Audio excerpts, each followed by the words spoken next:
Hi Dennis, thanks so much for your week 5 work. Look, it's just brilliant. What you've done is fantastic. You're sitting on a very high standard. You probably marked yourself a little bit low on this checklist. So I was really pleased and very excited when I looked at all of your folio pages. You've put a question mark here next to the materials used in a creative and technically proficient way.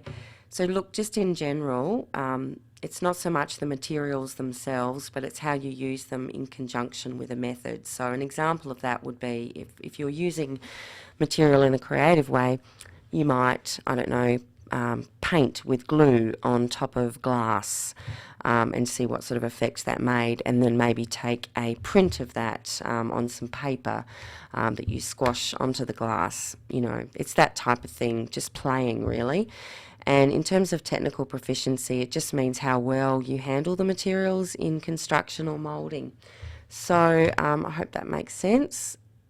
I'll just scroll through and get some of your actual folio pages up now.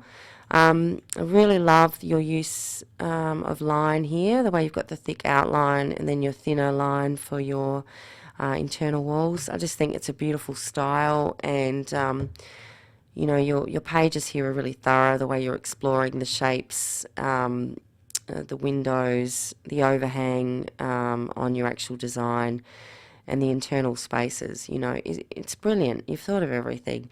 It's great that you're creating this structure in Illustrator. You know, you've not taken the shortcut and gone to SketchUp. It's really great, and those skills are going to put you in great stead next year if you go on with architectural design or something like that in the tertiary sector. I think it's really good that you've explored that now, and it's certainly helped you to create lots of options really quickly, and also to create a very professional looking drawing. Not that you need to, because your actual, you know, manual drawing skills are brilliant too. You've got a real confident style. And I was really pleased to see you showing your structure in context with the surrounding environment.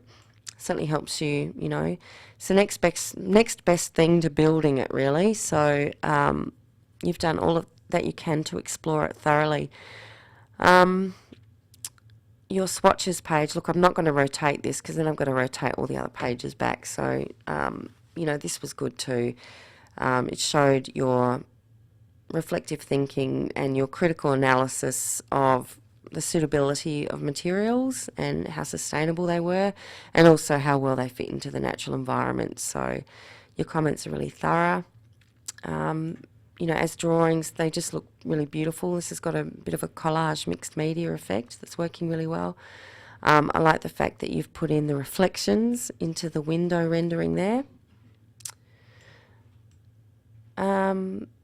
It's nice to see a little bit of graph paper too, just to help you with actually constructing your drawing and getting the proportions right. I think I've seen this page before, but certainly, you know, it's a pleasure looking at it. You're using your line again and your varying line thickness. Please make sure that you actually comment on that in your annotations. Make sure that you comment on pattern too and where you've used that. So you might need to go through and do a little bit of an audit, Dennis, and make sure that, you know, you are identifying all of the elements and all of the principles that you're using. The idea that you've chosen to develop here is very, very strong. I like the fact that you've contrasted the sort of geometric typeface style with your more organic, you know, hippy-dippy style here. This reminded me so much of, you know, I was trying to think which band, maybe it was Fleetwood Mac, and their logo that they had for their band in the late 60s and 70s, and it certainly evokes that, you know, hippie environmental movement, which would have begun back then, or maybe been more mainstream back in the 70s. So it's really great that you've referenced that and that you've shown awareness of the historical design, style and aesthetic. And here you've, you know, really clearly shown the process of digital development. I thought it was really inspired to use that organic line in the background, and then to sort of use the tones of green to create a really random pattern. And here we see the development into a more sort of, I guess, conservative logo. You've gone away from that sort of,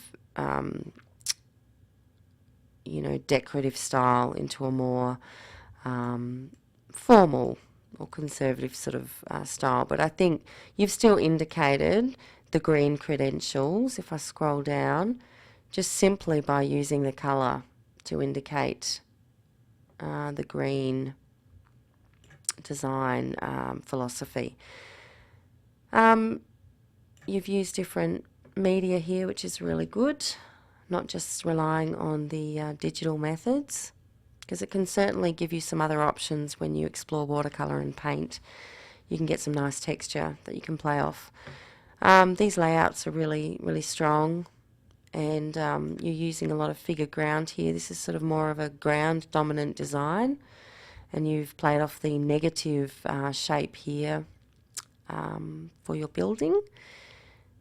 These little geometric tonal variations of green worked really well, I thought. Wow, this is vibrant and really pops, doesn't it, that one? Would work really well perhaps for a dance poster. But maybe you're looking for something a little bit more conservative with your design. This was a simple solution, wasn't it, just to create this box around the word green to make it really stand out. I think that's really clever and really creative. So, it's this grid graph paper sort of texture that you've got in the background here is beautiful. Very exciting, Dennis. I look forward to seeing more of your work tomorrow, as it turns out. So we'll catch up then.